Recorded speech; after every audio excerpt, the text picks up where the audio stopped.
Hello, welcome to another edition of Nucleus Investment Insights. We're just going to have a quick run through the ASX today. Main factor, just sort of looking at, so we spent last week and the week before sort of looking through a lot in terms of pricing for global markets and I guess expressing this this view that really it's just those top stocks. So when we break up all the different sectors, what we see is that the top 2% of stocks is priced up there. And let me take one more step back. When we look at 1,500 stocks, take the top 2%, so roughly top 30 odd stocks. And then once we start digging into other sectors of the market, they really don't look that expensive. And so it's this question about, well, and particularly if you've got stocks that are exposed to the US or AI, you're sort of looking at this part about saying, do I want to pay 25 to 30 times for a stock that's got exposure to the AI and this higher growth? Or do I want to pay 15 times for a stock that doesn't have exposure to the AI, but potentially has some bigger headwinds from Trump tariffs and the changing of all the different things that's going on in terms of the US economy? And so, so that's a real distinct way in terms of what we're looking at the portfolio and trying to work out how much exposure do we want to different areas. Then you come back to the ASX and it's the question of saying, well, do I want what do I want in terms of the ASX exposure? And so you haven't got that same amount of AI stocks and that same exposure to growth, but you also haven't got as much exposure to the US economy and potential weakness there. And so the question really comes down to, how much do you want to pay for this Australian economy and what you're really paying for. So, with that said, we'll jump straight into the slides. Just a quick reminder, nothing here today is personal advice. Everything you hear is general in nature, doesn't take into account your point of view. And if you do want, you can see the show notes if you're looking for more information about how you can use this yourself. Excuse me. Right, so I'll start with the big picture of where we're sitting in terms of markets as at last knot, where we're looking at sort of 20 times for global stocks forward PEs. And if you extract the financials and resources, just because you really should look at those sectors separately in our view, is that sort of puts you another 10% higher, so 22.4 for global markets. The Aussie market roughly the same, about 22 on that basis. And so both markets have been quite expensive relative to where they have been in the history. And the one thing I will note as well, especially when you're looking at Australia and comparing, say, the top chart on the right to the bottom chart on the right, is that what we can see is, back in 2000, there was this huge boom in terms of the valuations for global markets. That, there were certainly valuations were higher for Australia, but they were nowhere near the same amount. For anyone sort of who was around in the tech boom, there was this real disconnect in terms of Australia. Australia was very much an old economy, was the way it was expressed. There was new economy stocks and there was old economy stocks, and Australia was full of these old economy stocks. And so pricing for a lot of stocks in Australia was actually really, really cheap in terms of resources and companies that are not exposed to the internet boom. And so you had this sort of small group of stocks within Australia that really shot up in price, but the general market itself, you never got to the same sort of levels we saw overseas. Now, that does look a little bit different today. So when you do look at these numbers, where we're sitting at in terms of numbers today, Australia's sitting quite close in terms of valuations, and though there's I guess you don't even need to. I was going to say there's a question mark over, but there's not really a real question mark. Australia just doesn't have that same exposure to AI. It just doesn't have companies involved in this sector, and most of the companies we're talking about are. If you're going to use an old world, new world economy, they'd certainly be talking about Australian stocks that way. If you break down those couple of different sectors we spoke about, so looking at ex-banks and resources versus the world, and then breaking it out into the banks and then the resources. So, on an ex-banks, ex-resources, Australia, relative to the world, looks about average. Even slightly below average. It's traditionally trading on a little bit of or certainly over the last sort of 20 odd years, 25 years, it's traded on a little bit of a premium to world markets, and it's basically sitting about the same level as world markets at the moment. But one of the key ones there, that the chart on that bottom left shows, Aussie banks versus world banks for, most of the, from 2000 out to sort of 2020, largely traded, Australian banks were maybe 10% more expensive than world banks, and now we're sort of 80% more expensive. So, right at the top end of where they've traded. So, that's sort of, I guess, the key story for the Aussie market. If you sort of looked again, just another way of looking at this thing, and one of the ways we looked at it before, just trying to say, is there any way we can cut and dice and slice this to try and come up with a different answer? And one of the ways we were looking at from last week was just saying, well, let's just cut the tails off. So let's say we took the top 20% of stocks out and the bottom 20%, and then just looked at that middle 60.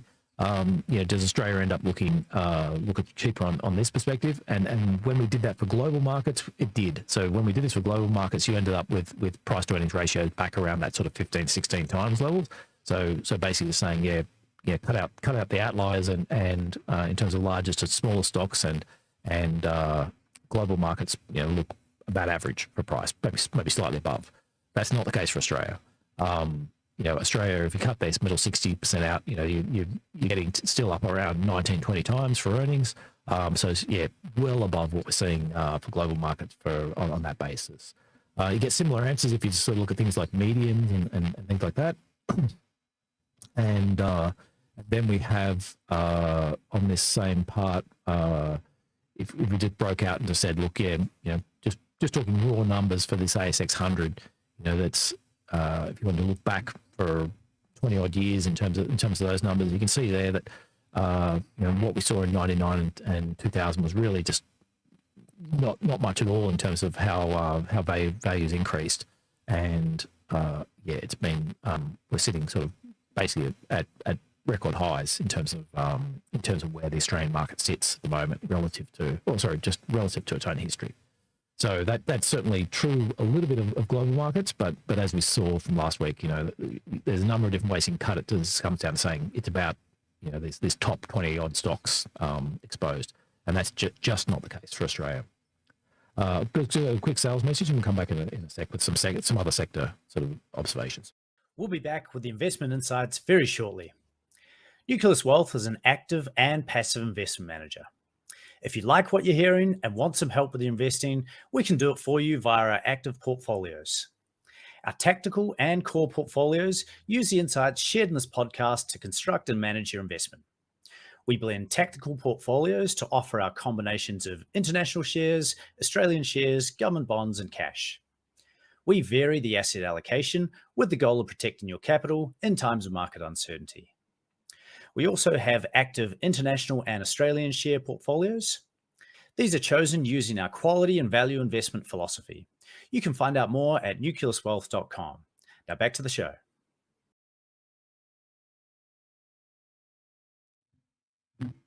Right. So the other thing I just want to do then is looking at what we're doing looking at different sectors within the Australian market, and really just thinking about how we're thinking about what we're investing in Australia. So I've spoken before in the past, when we're trying to look at the Australian market, we really try and break it into a couple of sort of major sectors. So on one part, we've got the resources side, which is very different to the rest of the market. The resources in Australia makes up, depending on where you are in the cycle, but it's sort of 20 odd % of the Aussie market. Internationally, it's nothing like that. It's it's a fraction, maybe 1 or 2% of the market. So want to break that section out and look at that separately. Secondly, then we wanted to have a look and say, are we in terms of the financials, and that's another market where internationally financials might be 10% of the market. In Australia can be closer to 40. And so just a very different exposure you're getting within the Australian market. So we want to sort of look at those separately. Then you've got the rest of the there's a large part of the Australian market which is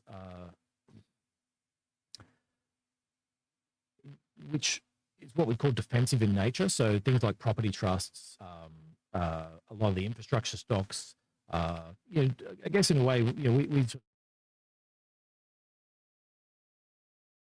the stocks which are, you know, the business model effectively, they own an asset and they're collecting rent on that asset. So you're not sort of doing anything, you know, innovative. It's not really getting up there and creating new things. It's really just a rent collector, so to speak. And so when you look at those stocks within Australia, they actually make up a large part of the Aussie market as well, a much larger part for that than what you see internationally. And so, you know, those guys, you really need to think about that as it's a sort of relative investment versus interest rates and you know, cash and bonds and those types of things, because really, you know, you're not looking at those as being some great growth engine. And then you sort of have that, and then you've got the rest of the industrials, and we try and break the rest of the industrials again into sort of two parts, where you've got the internationally exposed ones. So, sorry, not even internationally exposed. You've got international stocks that just happen to be listed in Australia. So if you look at stock like CSL, if you look at stock like Brambles, James Hardie, a whole bunch of other ones, really what they are is global stocks that just happen to be listed in Australia. And then finally, you've got this basket of industrial stocks, with like Woolworths and Coles and Wesfarmers and, you know, other things of that nature, where, yeah, they're genuinely exposed to the Aussie market as their primary exposure, and you know, you're sort of thinking about how much do I want to pay for those stocks, what's economic growth in Australia, and the whole part of, you know, that long sort of diatribe on the Aussie market is when you finally get down to those stocks from a market capitalisation point that are exposed to the Aussie market, there's actually not that many stocks by the time you get down to it. And the idea for us is, you know, you can talk about what's happening in terms of the Aussie economy and what's strong and weak and GDP growth and all those types of things. But for the large part, a lot of companies within the Australian market really aren't exposed to that. So, you know, CSL, it doesn't really matter what the Australian economy does. Its earnings are on, you know, what's happening overseas. You know, same with Brambles and, you know, all these international ones. So really, when we're sort of crafting a view on what's happening in Australia, it's more of interest for, say, small cap Australian stocks. That's a much bigger factor in terms of what the economic outlook is. The large, you know, if you're looking at anything that's say the ASX 200 or ASX 100 or anything like that's where it's market weighted, really the performance isn't coming anywhere near as much from the Australian economy as what you might think for these stocks being listed here. So yeah, so that's the sort of broad sense of how we're looking at that sector, and so it is then a matter of trying to get down to this, you know, where can I find stocks where the growth is actually worthwhile within that sector. So what are we getting for, how much am I paying for stocks? What's the returns you're getting? And sector after sector within Australia, it's just incredibly hard to find stocks where you can sort of look and you know, hand on heart, think that there's value or that you're collecting, you know, an appropriate return. And so one of the charts I wanted to show on this basis, or a table, I guess, is just looking at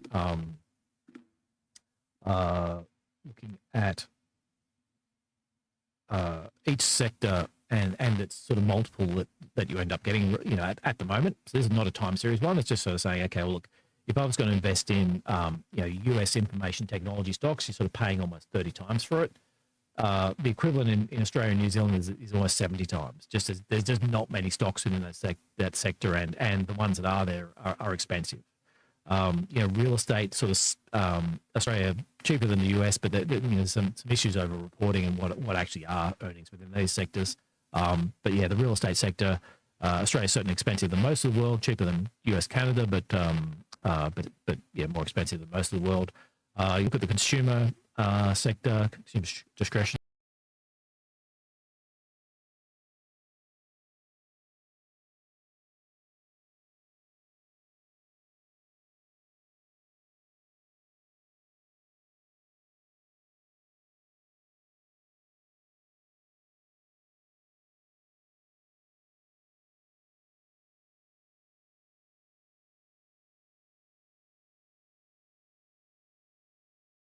Expensive, you know, as you just sort of go through this line by line, consumer durables, you know, right up again, the most expensive sector you've got utilities the most expensive sector, healthcare the most expensive sector, financials the most expensive sector.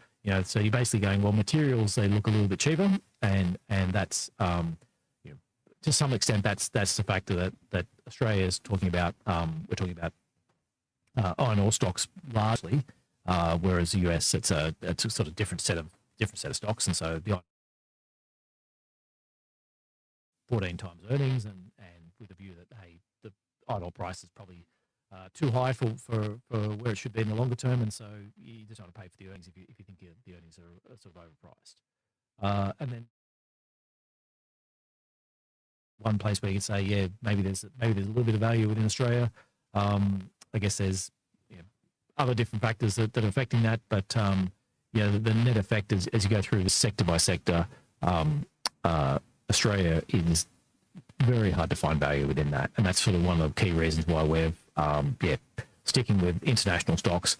And for the last 5 years, that's been very much the you sort of ended up with sort of 5% plus better returns internationally than what you have in Australia, largely around that whole the Australian market is expensive, and we're just really not seeing the growth that would in any way justify the valuations that you're getting within Australia. Okay, I'm just going to jump to a quick message, and then we'll go back to the investment implications.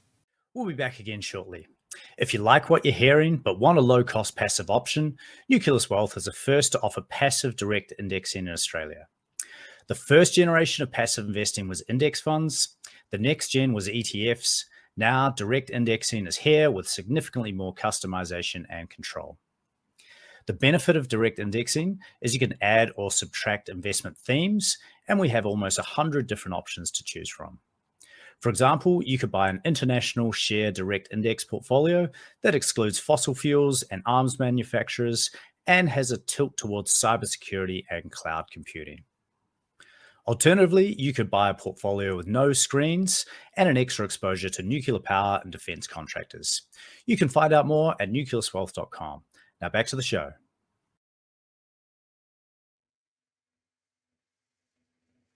Right, apologies for any audio issues we're having.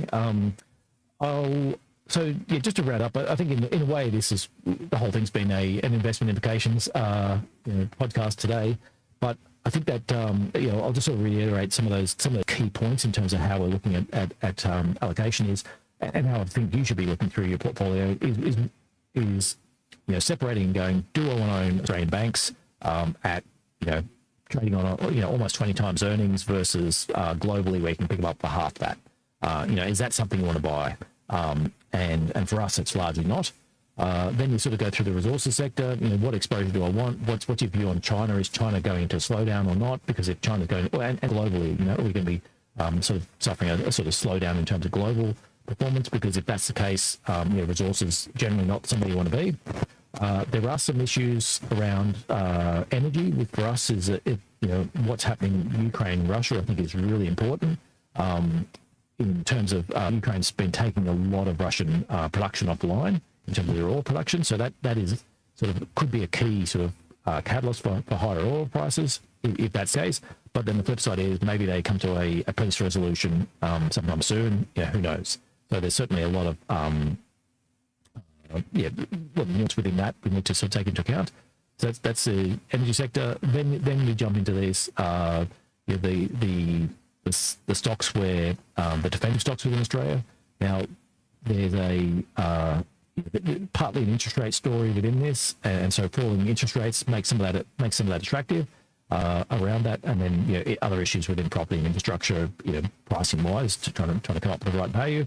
And then finally, those last two sectors, the globally facing one, and for us, we largely try and line these companies up. CSL, how does CSL look versus its global competitors? It is a little bit expensive, sort of happy to own a fair bit of it, but don't want to be too overweight in terms of that.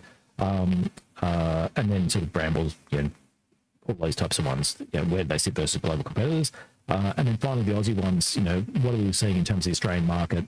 How much growth is priced in versus the values? And, I think we certainly look upon a lot of these companies being high quality insofar as they're sort of monopoly or monopoly-like, or at least oligopolies with good pricing power. But the flip side is, how much do you want to pay for that? And is there at some point where that pricing power does sort of suffer from regulators actually starting to crack down on it? Doesn't seem to be the case at the moment, but from a voter point of view, you'd think at some point there might be enough rage that there's that sort of flows back in. But at the moment, we're looking at those companies as being high quality generally within the Australian market, but just priced for a lot of success within that. Anyway, we'll leave it at that. Thanks everyone for listening in. Just reminding you can get us every Thursday, 12:30, and we will see everyone next week. Hit the like and subscribe, and we'll speak to you and drop any questions if you want.